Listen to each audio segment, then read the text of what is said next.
tips tawaf dengan ganjaran pahala paling optimum. InsyaAllah.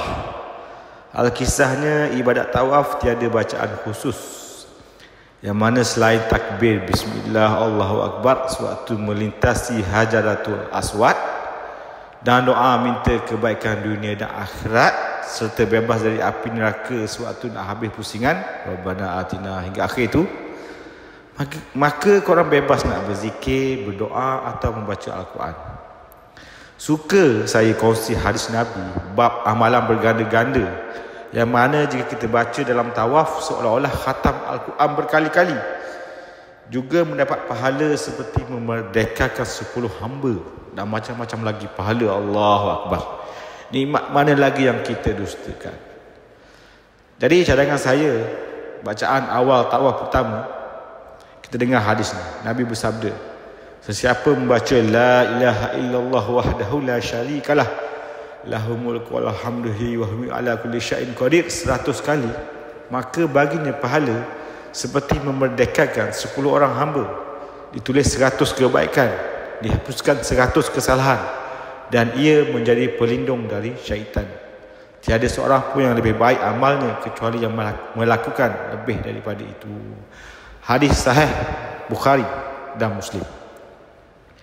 Jadi bayangkan jika baca dalam tawaf dalam Masjidil Haram yang pahala berganda-ganda. Itu tawaf pertama. Jadi tawaf kedua, kita baca surah Al-Ikhlas 3 kali, yang mana Nabi bersabda, Qul huwallahu ahad itu sebanding dengan sepertiga Al-Quran.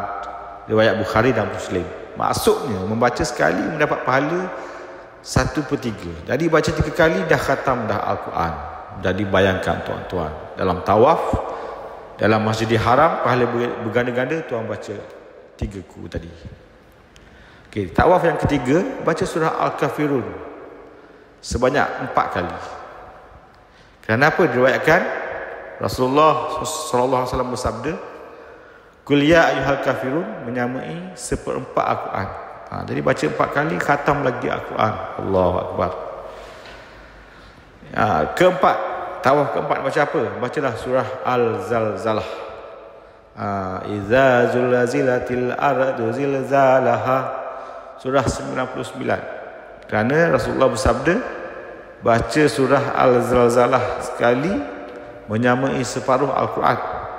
Jadi kita baca 2 kali, khatam Al-Quran. 3 kali dah khatam tuan-tuan. Allahu Akbar. Tawaf kelima, ada hadis menyebut, siapa membaca surah Qul huwallahu ahad tadi, Al-Ikhlas 10 kali, akan dibina untuknya sebuah mahliga di syurga. Diriwayatkan daripada Musnad Ahmad dan Sunan Al-Darimi. Dapat pula mahliga, baca 10 kali je, mudah je. Dan keenam, Rasulullah mengajarkan zikir 33 kali, Subhanallah, Alhamdulillah 33 kali, Allahu Akbar 33 kali.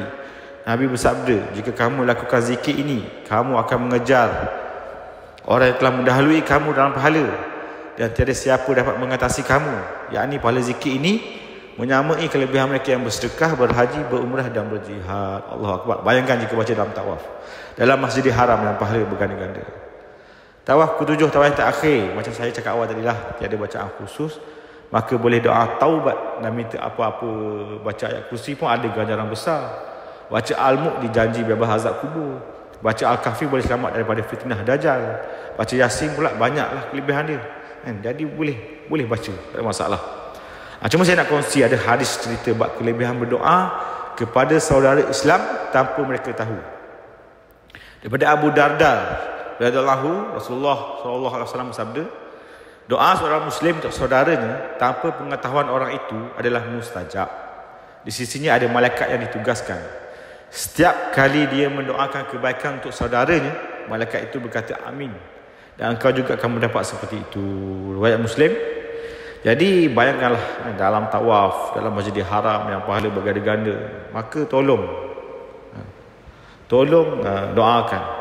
doakan siapa-siapa lah yang kita ingat. Dan jika teringat, doakanlah saya. Hamka kita dapat syurga paling atas. Dan nanti malaikat akan berkata amin, dan malaikat akan berkata engkau juga seperti itu. Wah,